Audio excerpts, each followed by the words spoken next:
Hey guys, how's it going? Hope you guys are doing well. I caught this video by Gotcha Gamer. Shout out to him. He's a real cool dude, makes really good guides. He's a very informative person on the game Genshin Impact, a game that you guys know I play. So, a big shout out to him. Really cool dude, and I'd recommend checking out his channel. Alright, so with that plug out of the way, hit that like and subscribe button. Helps out with the YouTube algorithm. Also hit that notification bell so that you guys will be informed whenever I go live or upload any new content like this. So, do all that stuff for me. I appreciate it a lot. So let's jump into this. Gotcha Gamer is talking about the 4-star characters in Genshin Impact and how, and this is something I brought up here lately, where the characters just feel like, a lot of the 4-star characters feel like they're kind of weak. And so we'll just go ahead and jump right into it, and we'll kind of touch on things as he's going along. You notice how the new 4-star characters feel different compared to the ones since the game's early release. I am of course talking about the power and support value these new 4-stars bring, because it seems like with every new release our expectations get lower and lower. And that's 100% Is that really true. true? Well, in this video I am going to share my thoughts whether you should bother raising the new 4-star characters or if you should be doing something else. A well-known fact for a long time now that the best 4-stars Genshin has to offer dates back all the way to 1.0, and it's not hard to see why. And that's true. Offers incredible healing and damage boosting. That is 100% true. All of the 4-star characters that we got in the original version of the game are super good. And you can see he's running them right now. Xingqiu, great support. Great sub DPS. Bennett, great, the best healer and best buffer in the game. Xiangling, great pyro sub DPS. Sucrose, great Animo crowd control character. Xingqiu has great raw damage, Hydra application, and even reduces incoming damage. While someone like Xiangling, who most often gets paired with Benny to help her with energy issues, she still deals a ton of damage just because her Pyronado has no ICD and can cause huge vapes or other reactions. And even besides the big three, you've still got Fishel, who was always a great electro battery and raw damage support, but after Dendro Element, she is now almost essential if you want to run really strong Quicken teams, thanks to her incredible electro application. And that is another character. Fishel, like he was stating, great electro sub DPS and great battery. She is just about every hit that Oz does, you're getting electro energy. So Fishel, definitely one of those her top tier. Passive. And who could forget Sucrose? In fact, people do forget her sometimes, but she's truly a busted animal character. While later on we got new 4-stars like Diona and Rosaria, which are pretty solid, something definitely changed after Inazuma's up. And that's what I constantly say. It started with Inazuma. At the beginning of Inazuma, that's when we really started getting our weaker 4-star characters. And kind of like you just touched on there, before Inazuma, even the newer 4-star characters were still pretty good. Diona, one of the best healers due to being reactive and proactive. Rosaria, really good cryo battery, and really good if you pair her with Eula.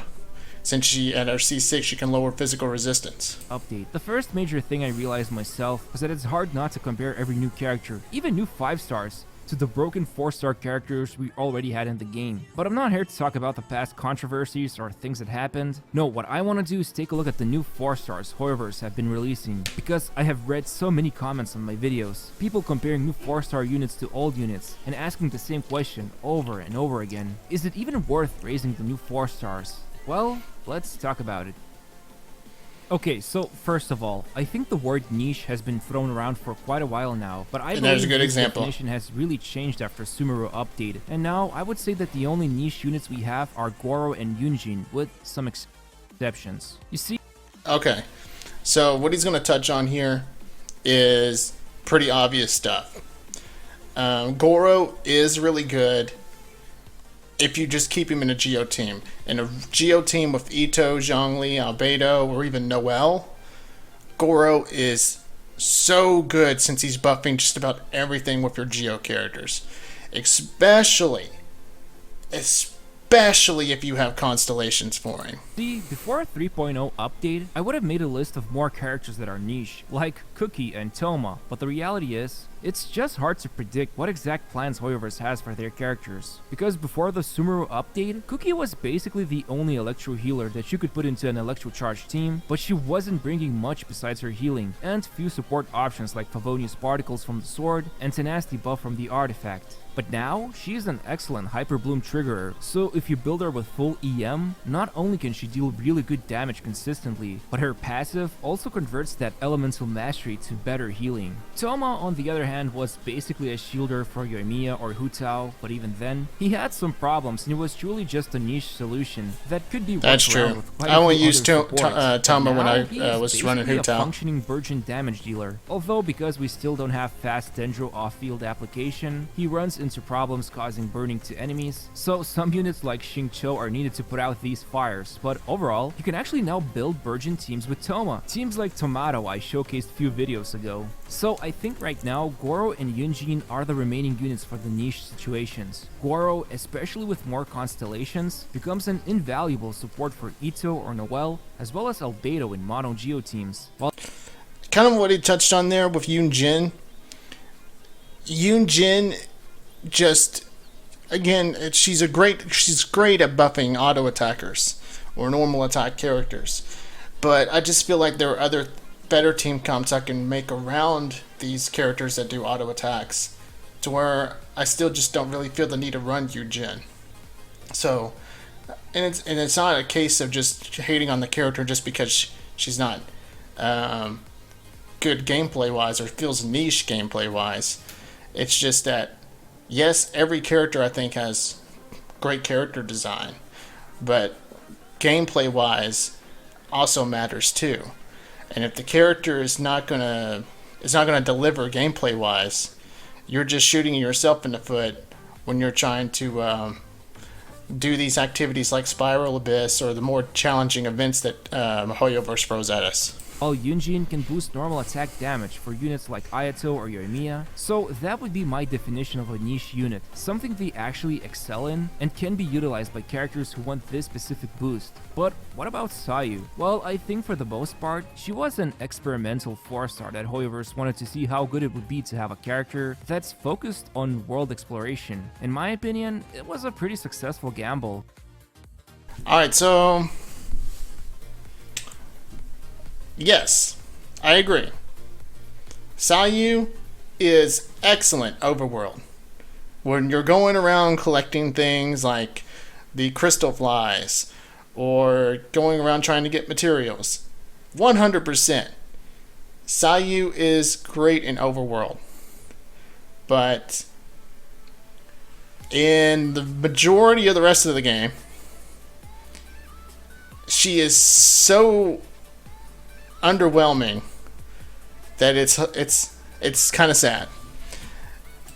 I have a specific team just for farming crystal flies and ores, and Sayu is my most important member, but even then, Dendro has also allowed Sayu to become a little bit more versatile thanks. Keyword, versatile, and I've looked into this myself. Is the EM from running Dendro teams, having Sayu pick up Electro or Pyro, and causing the Dendro reactions, can you make it happen? Yes. But it's just where Sayu's gameplay is just not good in combat situations. It just feels clunky. So I give Gotcha Gamer credit for trying to defend Sayu. And I know, like I said, I've tried this team myself. It's just so niche and just feels like you're just trying to throw something together to at least make a character feel at least able to be used. How she interacts in certain teams. Finally, the last sort of niche Oh option god, would be Kujo Sara Sara. from Inazuma. I probably said this many times already, but I really dislike the idea of hindering units' playstyle by locking the solution behind a constellation. Yeah. For the most part, yes, Kujo Sara at C6 is a pretty good electro damage booster. Her own burst can deal quite a lot of damage, but at the end of the day, you need to have her final constellation. God, this character was such a disappointment. I wanted Kujo Sara to be good too, because she's so awesome character design wise. She is look Kujo Sara looks these results. amazing. Otherwise, alternative would. Oh my god, her playstyle sucks. Here Lisa can be versatile and boost non-electro damage. That's true, because she can lower physical resistance. Lisa with Thrilling Tales Catalyst, boosting the damage and acting as a support, even if Thrilling Tales has longer cooldown than Sara's skill. Oh, and I also forgot about the last Inazuma guy. But that's because Hazel was actually a really solid unit. Obviously, a lot of people were quick to jump. Hazel was actually one of those units that I was actually compare him to Sucrose, I was shocked to be impressed by. Catalysts. But Sucrose is from the Big Five, and she has better crowd control. Although, okay, so let me. I would say, objectively so, speaking, Hazel. Hazel. Yes, I was shocked at how good Hazel was when he came out, because I was expecting 100% for him to be feeling lackluster, because I already noticed at this point that a lot of the 4-star characters were just underwhelming, back to back to back to back. But I was pleasantly surprised to see that Hazel was actually really good, and I actually enjoy his playstyle more than Xiao, because I absolutely despise Xiao's gameplay.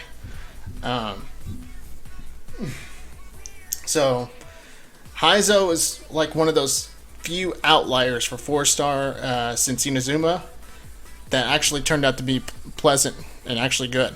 Has a pretty fun and unique play style, and you can go for some wacky teams like Double and the thing is, it was so cool that he's a Catalyst character that does melee damage. In many variations of Bloom or Quicken teams, maybe not as great as with Sucrose. Well, a melee combat style he is not Catalyst a character. Unit, and it's up to you if you would really want to raise an alternative playstyle character if you already have Sucrose. So, as you can see, a lot has changed for some of these 4-stars that got released during the Inazuma cycle, and it is kind of surprising to see just how much of a shift it has been from the old opinions a lot of people held onto about some of these units. However, the consistency kind of started to dwindle yet again with Kale and Dori.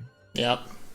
So, what happened? Well, if you look at any meta-focused content creator, you'll notice the same thing repeated over and I'll over be one again. of them. Why use Kale if Dendro Traveler is just better? Why use Dori if Cookie is better? Well, the thing is, I actually love Kale's design and her personal story. Same thing goes for Dori. Her normal attacks are amazing and fun to look at, but before I stray away from the video's topic, I kind of agree with these sentiments of... Okay, so I feel like he's kind of on my wavelength a little bit, where I do appreciate character design, I do appreciate character aesthetic, I appreciate all those things. I love them, and that's what got me into this game. Besides the combat, was the character stories and the character style, because I'm a fan of anime myself, so I really get into this game, pretty much everything about this game. So, whenever I see a character that has a great design, has a great story, has great general character, and then their gameplay is just either lackluster or just outright terrible, it bothers me, because that just shows that the developers didn't really attempt to make this character worth using, or just went into it with the mindset of making the character just feel half-assed. So, and that's the thing with Kale here. I do dig Kale's design. I do really feel compelled by Kale's tragic backstory. But when I play this character and her gameplay is middling and pales in comparison to Traveler's sub-DPS / Dendro application abilities, it just feels disappointing. So let's continue on. why bother using them if there are better options out there? However, I believe this was done by Hoyoverse intentionally, at least for Kali specifically. See, the thing is, Kali was given away for free in 3.0 major event. It was also announced she's going to be a free reward from doing the Spiral Abyss, which my guess is going to be the same situation as with Xiangling, so in reality, every player will have Kali, as long as they do the bare minimum. But Kali isn't being given away because Hoyoverse is feeling generous. No, Sumeru is littered with so many interactables that require using Dendro elements, stuff that hangs in the air, so Dendro Traveler is useless, unless you get creative. But for the most part, Kali is here to help players with exploration. Now, and that's the thing. I do get the feeling that Kali was intended to be given away for free for the reasons that he just mentioned, because there is a lot of interacting puzzles that involve you needing Dendro, and Kali as a bow user can reach those no matter what the range, no matter if they're suspended in air. So I do get that Kali is probably made with the intentions of being free, therefore they're going to make her feel underperforming because she's practically a free character. So, and that kind of falls into the same situation as Kaya, Lisa, Amber, where they're free and they are pretty much given to you. Or like Barbara and Xiangling, but Xiangling I feel is an outlier. Is the reason that she's free, well, the reason she's lackluster is because she is free. So they're not going to make something really good and give it away for free. And like I said, Xiangling is the outlier. Now, regarding her own power, the developer specifically made sure to give her burst and ICD that doesn't allow her to trigger that many Dendro reactions. In fact, she can trigger more reactions from her skill with extra constellations. But all in all, there's a reason why the Traveler is just far more better to use in most Quicken and Bloom team comps compared to Kali. Well, no, exactly because she was never... Traveler has always sucked, other than Dendro Traveler. For some reason, they decided to make Dendro Traveler good, but granted, they couldn't... they couldn't make every Dendro character suck out the gate. We've had Traveler for so long that they had to throw Traveler a bone. And they couldn't make Tignari. Tignari has low scaling because he has so many ways to apply Dendro. And so again, Tignari's a 5-star character. He has his own banner. They had to make Tignari pretty good. They had to pick a character. They had to pick either Traveler or Kali to be underwhelming. Because like I said, they can't make every Dendro character suck out the gate, or Dendro as a new element would be scrutinized. Never meant to be a competitive unit, because Hoyo didn't want to repeat the same mistake they did when giving away Xiangling for free, even if she is still free up until this day. Dendro Archon is yet to come out. There's also Alhaitham, and probably more cool Dendro units coming out. Do you really think Kali had any chance to be an amazing Dendro off-field support when the main goal for Hoyoverse, or basically any gacha company, is to make money? Because you know, the cash flow comes from the 5 basically stars. Everything Hoyoverse I just said. Obviously doesn't want us to have a new 4-star that's better than a 5-star, so instead of making strong 4-stars, they either become niche options, or options you can use for world exploration, or just simply exist as a support or damage dealer that's not too broken, but can also work really well in certain teams. Now, regarding Dori, I actually think we're dealing with a similar situation as with Kujo-Sara here. Dori becomes kind of decent and fun after unlocking her final constellation, which, by the way, really resonates with her own character since she's all about taking her money away. Like, the game is pumping out new characters, and at some point,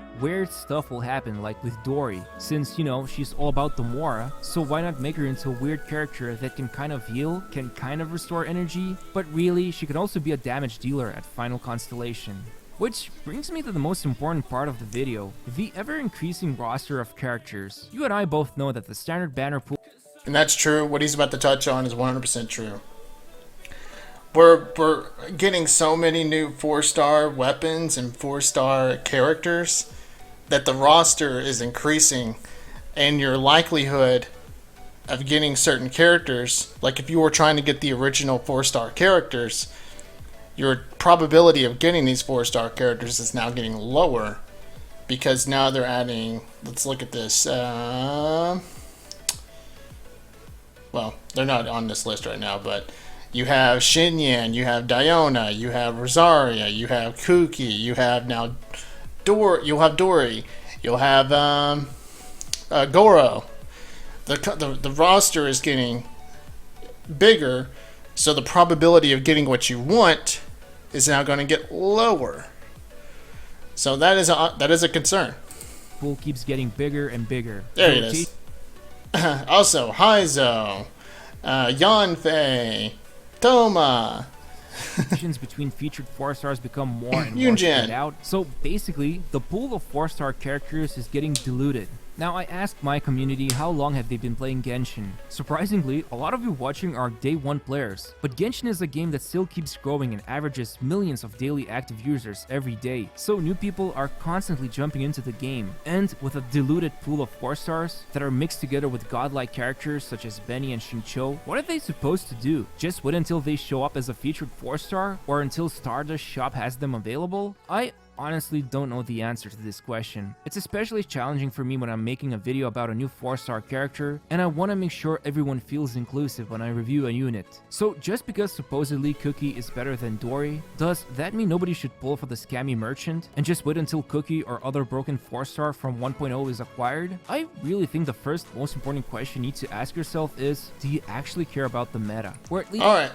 Hold on, I'll give you. I'll wait. Let's say pull for a non-meta character, enjoy using them, understand that they have limitations, and there might be better options out there, but in the end, you're happy with the final result in your gameplay sessions. I mean, a game is supposed to be fun instead of a chore. So if a new 4-star just doesn't seem like an interesting unit to you, hey, Hoyoverse are constantly pumping out new characters. Eventually you'll find someone you like. And I mean, if you want those measly primo gems and artifacts... Okay.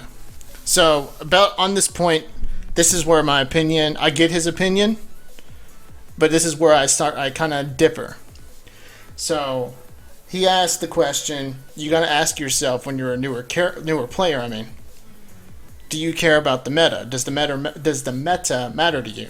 So, the thing is with meta is that yes, the mentality of being a meta player is to look at things as what is the best, what is going to get me the best results so that I can basically clear any challenge with little to no contest, little to no effort. So yes, as a meta person, that's kind of the mentality, but also the meta mentality can also determine how fun you are having the game. The idea of fun is subjective because we all have our own interpretation of what we find to be fun, but usually if you're kicking ass in the game, you are most likely having fun. And characters that underperform are going to have a effect on if you were having fun, because a bad character, like let's say Amber's playstyle is very kind of bad. So everyone memes on Amber. The only time anyone uses Amber is that they're trying to challenge themselves or just go against the meta. That can affect your gameplay. If every character was similar to Amber or was underperforming like Amber, not like didn't play exactly like Amber but was as bad as Amber, that would make the gameplay kind of bad. Gameplay wise, if a character is underperforming, that can affect someone having fun. So when he was touching on Dory, and I noticed he didn't touch on Dory very much. So far, the popular opinion on Dory is that, or at least the meta opinion, if you want to scrutinize it even more, is Dory's pretty bad. She doesn't bring much to the table. The energy recharge she brings is very limited.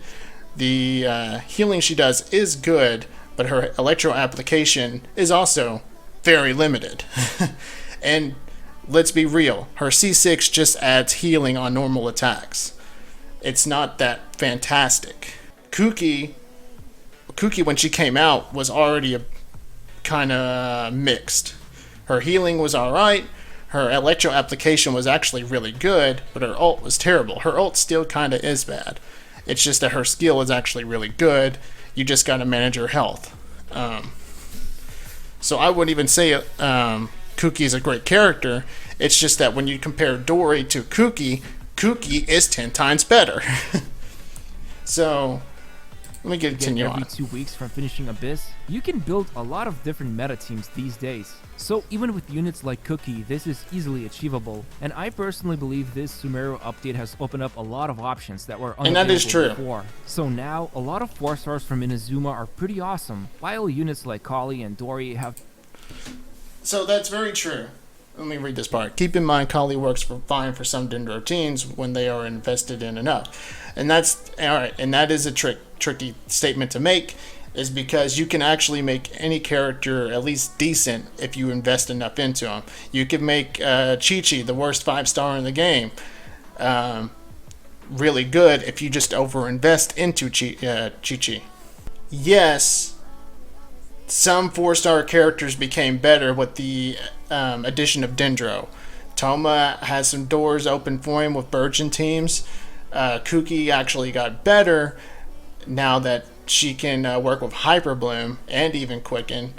Or 4-stars like one of the original 4-stars, Fishel, is actually just blown the roof off the place because of Quicken teams.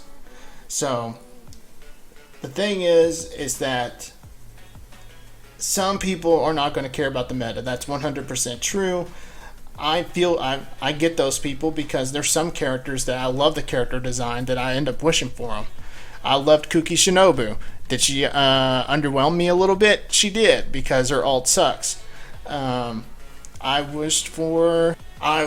really wanted Kucho Sara to be good, but her gameplay was so bad that I just couldn't enjoy her. Because I do also play for meta, because having that meta mentality is also fun to me. So I see both sides. I see people wanting to play casually for fun because they just want to get these characters that they really connect with and spend time with them and explore the world with them, take on challenges with them. But if their gameplay is that bad, it can also affect your fun. Like I said, Kujo Sara was so bad that it disappointed me that I can't even use her, and that bothers me.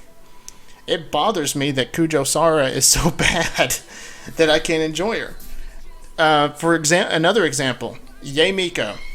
I wanted to love Yamiko. I enjoy Yamiko's character so much. But when she came out, at the time, she's got too much going on. Her character, her character's great, but her gameplay was just so all over the place that you had to build in so many directions that it affected how you played her. And to the point where if you tried to do everything at once, you most likely weren't going to get the thing, because with RNG with artifacts, you can't rely. It's unreliable. But with now Dendro, Yamiko is a lot better. In fact, Yamiko can carry if you just build an EM and use her in Quicken teams. So yes, Dendro did solve a lot of problems, but at the same time, some 4-star characters are just so underperforming because Hoyoverse doesn't allow them to bring more to the table. Like Dory. Dory just brings healing to the table, and everything else she brings to the table is so lackluster that it sucks. So, I see both sides.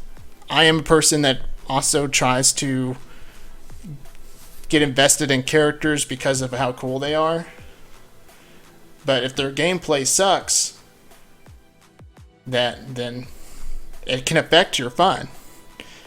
And the thing is that most of the time when a character is cool and they are designed well to fit into the meta, that can boost not only the enjoyment that your player base has with the characters, but it also, business-wise, can help Hoyoverse, because if the characters do perform well, that means on rerun banners or when 4-star characters return to the new event banners, people will spend money to get those characters if they're good. If a character underperforms, then nobody's gonna give a shit. So Gotcha Gamer, I get what you're saying, and for the most part, I do agree with you. But I think that when it comes to meta, Of their own place in the game. it can be both. I would say that people who care about meta, well, the no-brainer choice would be to first focus on raising the big 5 units, since they open up so many different meta team options. And as you keep exploring the game and getting better understanding of how the elemental system and team comps work, it's easier to start dabbling with more niche options, or new 4-stars that bring something else to the table. But since this is a gacha game we're talking about, a lot of stuff is behind randomization, and you never know how long it can take to get these broken 4-stars. That's true. So luckily, even without them, you can build plenty of teams that work really well, especially now that Sumeru update allows so many new cool team comps to work. Anyway, I hope you enjoyed watching this. I'd appreciate if you could leave a like on this video and subscribe to my... I'll give you a like, bro. So, yes. Like I said, when it comes to my opinion versus Gotcha Gamer's opinion, we're pretty similar. I feel like he's on my wavelength where he sees both sides of the coin. But for me, I do try to get into characters, like character-wise, aesthetic-wise, and I've done that in the past. Yamika, Kujo Sara, Kuki Shinobu, and in some instances, actually in all those instances I was burned. The only one I felt like I got redeemed on was Yamiko and kind of Kuki. Kujo Sara still kind of sucks. But I feel like meta can also have a big effect on gameplay. Like I said, if a character sucks so bad that they don't even feel enjoyable to use, like with characters like Dory, who is a really cool character, if they're just completely unenjoyable to use, then it'll just make the player feel kind of burned. So that's my thoughts on this. Like I said, feel free to check out Gotcha Gamer. He's a cool guy. And check out his other content too. Like I said, cool guy. Did I not subscribe to him? I'm not subscribed to him. But like I said, on my end, definitely hit that like and subscribe button.